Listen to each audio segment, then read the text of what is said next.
우리 속담에 열 손가락 깨물어서 아프지 않는 손가락이 없다는 말이 있죠. 부모가 자녀에 대한 사랑은 모두에게 한결같다라고 하는 의미로 우리가 이해를 하고 있습니다. 그렇다면 이 땅에 세워진 교회에 대한 하나님의 사랑은 어떠할까요?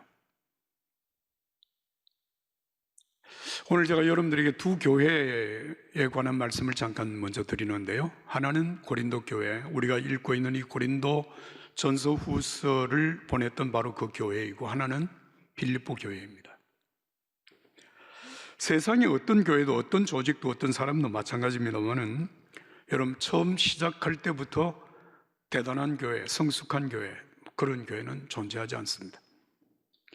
사람이 그리스도인이 되는 것과 동시에 훌륭하게 되는 것 아니죠. 예수 그리스도를 믿음으로 구원의 길에 들어섰다고 할지라도 그가 나무랄 데 없는 예절과 영적 덕성을 갖추기까지는 상당한 시간이 필요하죠.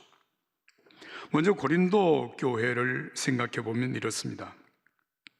고린도 교회는 그 교회를 설립한 사도 바울에게 참 골치 아픈 교회 중에 하나였습니다.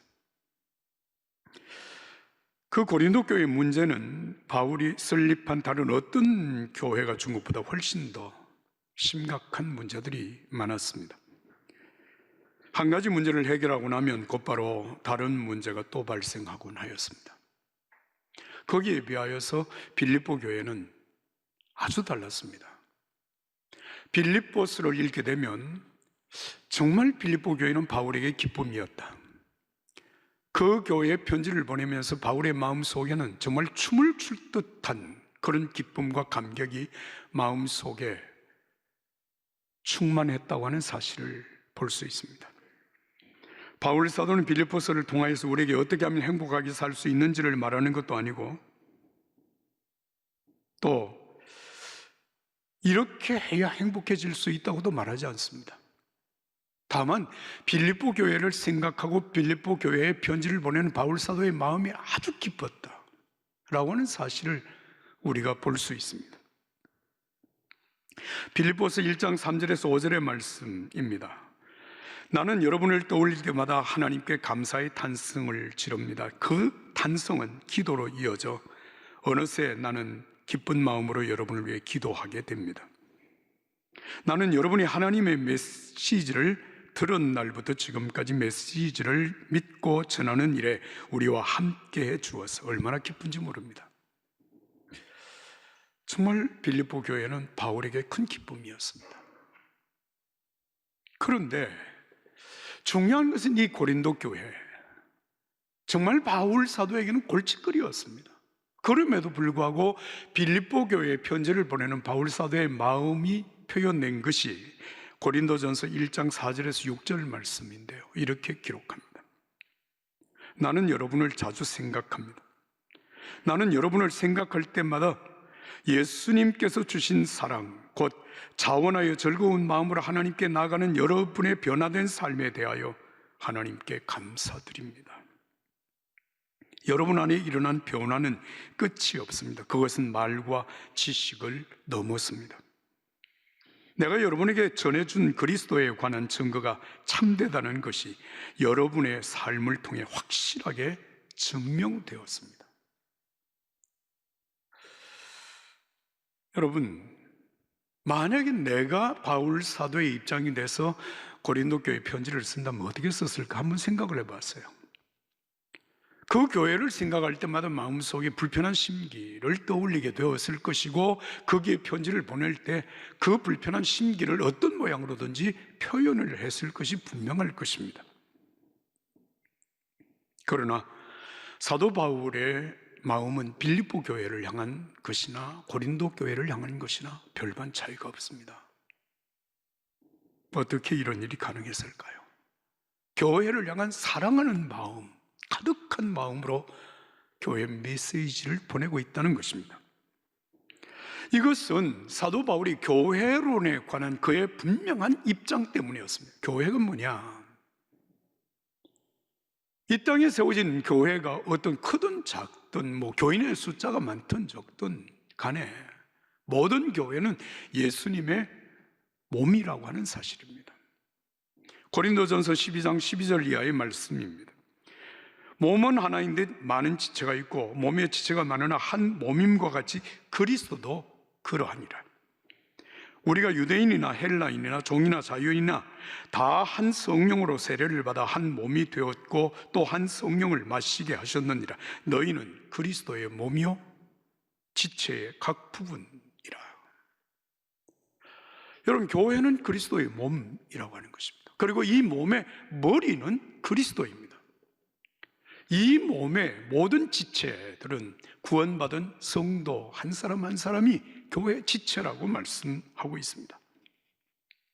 그래서 예수님은 마태복음 16장 18절에서 내가 이 반석 위에 내 교회를 세우리니 음부의 권세가 이기지 못하리라. 누구의 교회? 내 교회를 세운다. 주님의 교회라는 것입니다. 여러분, 교회는 누가 전도해서 사람들이 모이고 누가 봉헌을 많이 해서 교회 건물을 짓고 교회가 되었던 간에 그 교회의 주인은 설립자나 헌금을 많이 한 사람이 아니라 예수님이십니다. 예수님이 교회의 주인이라는 것입니다. 고린도 교회 안에는 여러 분파들이 있어서 교회 안에서 네 편, 내 편, 바울 편, 게바 편, 그리스도 편, 아볼로 편 나누어서 서로 네가 옳다 내가 옳다 그러고 있었습니다. 그때 사도 바울이 그들에게 보낸 메시지 중에 고린도전서 1장 13절의 말씀 이렇게 기록합니다. 여러분에게 묻습니다. 그리스도께서 우리 각자가 나누어 가지도록 조각조각 갈라지기라도 된 것입니까? 바울이 여러분을 위해 십자가에 달리기라도 하셨습니까? 여러분이 세례 받을 때 바울의 이름으로 세례를 받았습니까? 여러분, 그런 일이 없습니다. 지금 교회의 모습이 어떠하든지 그 교회를 향한 사도 바울의 마음속에 한결같은 사랑이 있었던 까닭은 예수님이 핏값으로 세우신 예수님의 교회이기 때문입니다. 그래서 교회를 사랑하는 것입니다. 여러분, 이 사실을 알면 오늘 내 자신을 향한 하나님의 사랑을 깨닫게 되는 것입니다. 내가 하나님의 뜻에 미치지 못하고 하나님의 기쁨이 될 만큼 살지 못했다고 하는 것 때문에 때때로 우리는 자책감을 갖기도 하고 정말 하나님이 나를 버리셨는가라고 하는 것을 생각할 때도 있습니다. 그러나 그럼에도 불구하고 성경은 분명하게 말합니다. 예수님의 핏값으로 사신 예수의 사람, 하나님의 자녀들을 향한 하나님의 사랑은 변함이 없습니다. 이 말은 우리가 아무렇게나 살아도 하나님이 여전히 우리를 나를 사랑하시니까 나는 계속 아무렇게나 살겠다, 그런 것이 아니라 내가 비록 하나님의 마음에 흡족하지 아니하실지라도 나를 여전히 사랑하시는 하나님께로 언제든지 나아갈 수 있다고 하는 것을 의미하는 것입니다. 탕자가 아버지 집으로 다시 돌아가게 된 것은 아버지의 사랑 때문이었습니다. 오늘 본문에서 우리가 읽어야 될 말씀이 있습니다. 고린도후서 5장 17절, 18절, 19절 한 목소리로 읽습니다. 17절부터 19절까지 말씀입니다. 그런즉 누구든지 그리스도 안에 있으면 새로운 피조물이라. 이전 것은 지나갔으니 보라 새 것이 되었도다. 모든 것이 하나님께로서 났으며 그가 그리스도로 말미암아 우리를 자기와 화목하게 하시고 또 우리에게 화목하게 하는 직분을 주셨으니 곧 하나님께서 그리스도 안에 계시사 세상을 자기와 화목하게 하시며 그들의 죄를 그들에게 돌리지 아니하시고 화목하게 하는 말씀을 우리에게 부탁하셨느니라. 할렐루야. 여러분, 이 말씀이 지금 고린도 교회 교인들에게 보내지고 있다고 하는 사실은 놀라운 것입니다. 이런 내용을 얘기하는 것이거든요. 여러분은 예수 그리스도 안에서 구원받아 새로운 피조물 하나님의 자녀가 되었습니다.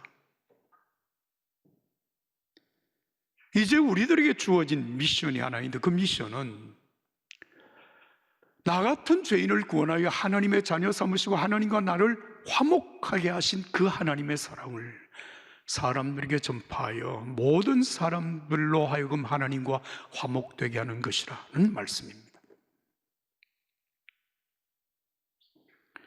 그런데 이 말씀이 다시 말합니다. 고린도 교인들에게 전해지고 있다고 하는 사실은 참 놀랍다.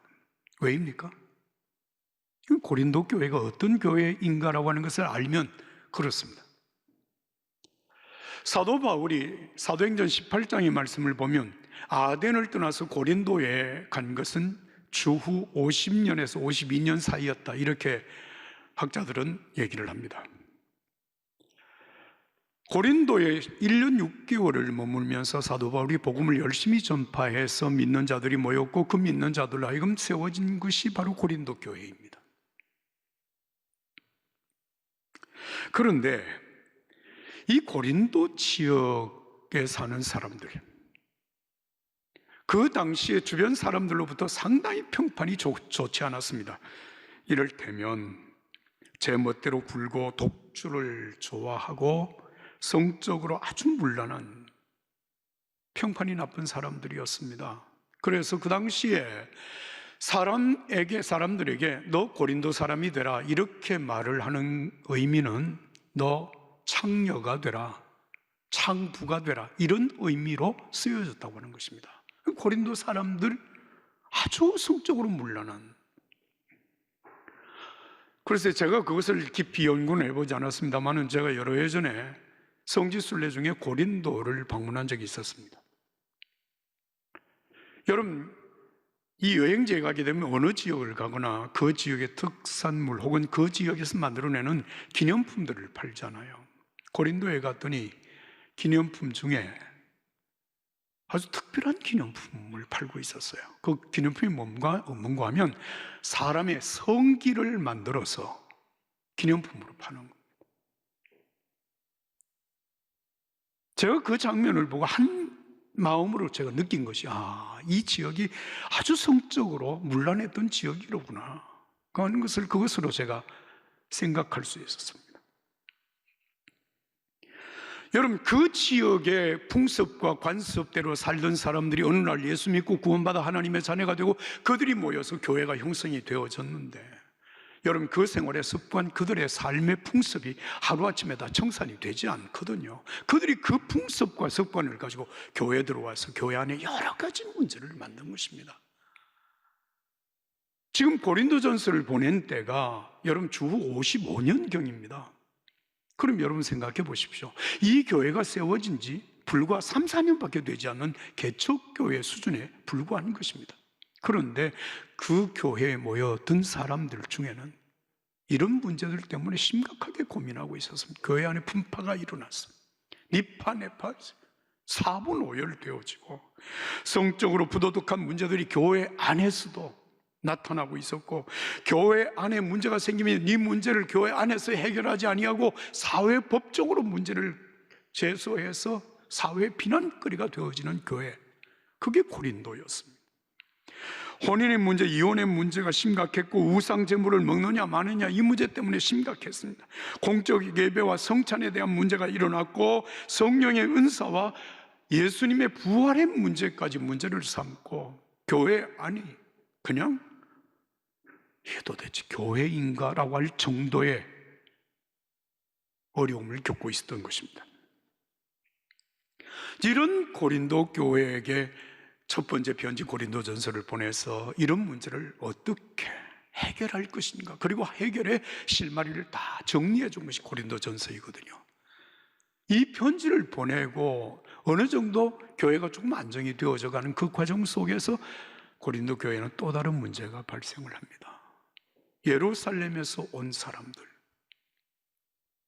그들은 예루살렘 교회로부터 신임장을 받아왔다고 하는 그 신임장을 보여주면서 하는 말이 사도 바울이 전한 복음은 가짜다는 겁니다. 그가 전한 예수도 가짜고 사도 바울이 전한 성령도 가짜라고 하는 것입니다. 그러면서 사도 바울을 공격을 하는 겁니다. 자, 여러분, 이것은 어떻게 보면 사도 바울 개인을 인신공격하는 것으로 그렇게 보여지지만, 실제적으로는 여러분 고린도 교회를 파괴하는 결정적인 요소가 되는 겁니다. 그렇잖아요. 사도 바울이 복음을 전해서 그들이 예수 믿게 되고 구원받아서 여러분 교회 한 지체가 되어져서 지금 교회가 세워지는 문제는 많았지만, 그런데 사도 바울이 전한 복음이 다 가짜다, 예수도 가짜다, 그러면 그 믿음으로 교회에 모인 사람들은 상처를 받고 교회는 파괴되게 되는 것입니다. 사탄의 괴계죠. 그래서 사도 바울이 고린도전서를 쓴 후 1년 후에 다시 고린도 후서를 써서 고린도에 보낸 것이 오늘 우리가 읽고 있는 고린도 후서입니다. 여기에서 사도 바울은 자신이 정말 그리스도의 사도라고 하는 정통성에 대하여서 고린도 후서 1장 그리고 고린도 후서 10장, 11장, 12장 긴 말씀을 할애해서 자신이 전한 복음이 참이다라고 하는 것을 분명하게 증거하고 있습니다. 그리고 여러분 오늘 이 본문에서 굉장히 중요한 말씀을 전하고 있습니다. 여러분 1절과 2절의 말씀을 함께 읽겠습니다. 고린도 후서 1장, 6장 1절 2절입니다. 우리가 하나님과 함께 일하는 자로서 너희를 권하노니 하나님의 은혜를 헛되이 받지 말라. 이러시되 내가 은혜 베풀 때에 너에게 듣고 구원의 날에 너를 도왔다 하셨으니 보라 지금은 은혜 받을 만한 때요 보라 지금은 구원의 날이로다. 할렐루야. 하나님의 은혜를 헛되이 받지 마십시오. 지금이 바로 구원의 날이고 은혜를 받을 때입니다. 이 사실을 말하고 있습니다. 여러분, 교회 안에서 서로 싸움으로 여러분 교회가 피폐하게 되어지고 교회가 무너지는 모습들을 여러분 보지 않았습니까? 여러분, 이 사회, 우리 사회 속에 세워진 교회들이 교회 안에서 분쟁이 일어나서 정말 피가 터지도록 싸우는 교회들이 있습니다. 그 교회들을 보시면 여러분 자기의 정당성이 인정되지 않는다고 하는 사실 때문에 싸우는데요, 결과가 뭡니까? 그 싸우는 과정 속에서 서로에 대한 분노와 정죄와 여러분 온갖 죄를 다 짓게 됩니다. 그러면서 그 문제 때문에 교인들이 상처를 받고 교인들이 떨어져 나갑니다. 결국 교회는 피폐해져서 교회가 무너지고 마는 것입니다. 이런 사실들을 안 사도 바울이 지금 고린도 교회에 전하는 이 메시지가 뭡니까? 여러분, 지금은 시시비비를 가리면서 네가 옳다 내가 옳다 싸울 것이 아니라 지금은 은혜 받을 때입니다. 지금은 구원의 날입니다. 여러분이 받아야 할 그 은혜를 헛되이 받지 말라는 것입니다. 여러분 그렇습니다. 세상이 어렵고 힘들어서 여러분 교회가 무너지는 것은 아닙니다. 아무리 세상이 어렵고 힘들어도 여러분 우리가 하나님 앞에 믿음으로 바로 서고 성령으로 충만하고 하나님의 말씀의 은혜 가운데 거하게 되면 어떤 어려움도 어떤 환난도 교회는 이겨낼 수 있습니다. 중요한 것은 우리 자신에게 있습니다. 예수님께서 요한복음 16장 33절에서 이렇게 말씀하십니다. 이것을 너희에게 이르는 것은 너희로 내 안에 평안을 누리게 하려 함이라. 세상에서 너희가 환난을 당하나 담대하라. 내가 세상을 이기었노라. 세상의 환난 두려워하지 말고 우리와 함께 하시는 예수 그리스도로 말미암아서 세상을 이긴다고 하는 사실을 말씀하셨어요. 여러분 히브리서 11장은 믿음의 장입니다. 믿음으로 산 신앙의 영웅들의 이름을 쭉 거명하면서 그들의 신앙의 내용이 무엇이었는지를 우리에게 전하는 말씀인데 그 중에 한 부분을 읽습니다. 그들은 믿음의 행위로 나라를 무너뜨리고 정의를 실천하고 약속된 것을 받았습니다. 그들은 사자와 불과 칼의 공격을 막아냈고 약점을 강점으로 바꾸었으며 전쟁에서 이겨 외국 군대를 물리쳤습니다. 그러면서 히브리서 11장 38절은 이렇게 말합니다. 이런 사람은 세상이 감당하지 못하였느니라. 다시 말합니다. 세상의 어려운 문제 때문에 여러분 교회가 무너지지 않습니다. 세상의 박해 때문에 여러분 교회가 무너지지 않습니다. 믿음으로 견고하게 선 사람들은 여러분 세상의 그 어떤 것도 믿음의 사람을 이겨낼 수 없습니다. 이런 사람은 세상이 감당하지 못하였느니라. 오늘 이 은혜로 저와 여러분들의 심령이 견고하게 세워지기를 예수님의 이름으로 축복합니다. 여러분, 오늘 성경은 말합니다. 지금이 은혜 받을 만한 때요, 지금이 바로 구원의 날입니다. 은혜를 헛되이 받지 마십시오. 여러분에게 제가 묻겠습니다. 여러분, 우리가 받은 은혜 가운데, 지금까지 내가 받은 은혜 가운데 가장 큰 은혜는 무엇입니까? 여러분이 받은 은혜 무엇이 가장 큰 것입니까? 오늘 고린도후서 5장 17절의 말씀을 다시 한번 읽습니다. 큰 소리로 읽겠습니다. 그런즉 누구든지 그리스도 안에 있으면 새로운 피조물이라. 이전 것은 지나갔으니 보라, 새 것이 되었도다. 할렐루야. 내 자신이 예수 그리스도를 믿음으로 말미암아 하나님의 자녀가 되었습니다. 이전에 죄의 종노릇하며 사탄의 종노릇하며 살아왔던 내 자신의 과거는 지나가고 이제 예수님 안에서 하나님의 자녀가 되었습니다. 내가 새로운 신분의 사람이 되었습니다. 여러분, 이것보다 나에게 더 큰 은혜가 무엇입니까? 더 큰 기적이 무엇이냐는 거예요. 구원받은 하나님의 자녀들에게 주어진 최고의 미션이 있습니다. 여러분, 사명이 있습니다. 그 사명이 뭔지 여러분 혹시 아십니까? 오늘 본문 고린도후서 5장 18절과 19절의 말씀입니다. 모든 것이 하나님께로서 났으며 그가 그리스도로 말미암아 우리를 자기와 화목하게 하시고 또 우리에게 화목하게 하는 직분을 주셨으니 곧 하나님께서 그리스도 안에서 계시사 세상을 자기와 화목하게 하시고 그들의 죄를 그들에게 돌리지 아니하시고 화목하게 하는 말씀을 우리에게 부탁하셨느니라. 할렐루야. 여러분, 무슨 말입니까? 구원받아 하나님의 자녀가 된 사람은 하나님과 더불어 화목한 자가 되었다. 이 하나님과 화목한 자들은, 여러분, 아직도 하나님과 적대관계 속에 살아가고 있는 많은 사람들에게 이 화해의 복음을 전파하여 그들 또한 하나님과 화목하게 하도록 하는 것이 최고의 미션이다. 내게 주어진 미션이 그것이었기 때문에 내가 안 하면 안 된다고 하는 그 사명감 때문에 한 것이 아니라, 여러분, 예수 그리스도를 믿음으로 구원받고 하나님의 자녀가 되어진 그 기쁨 속에서 그 미션이 이루어지고 있다고 하는 사실을 저는 경험하게 된 것입니다.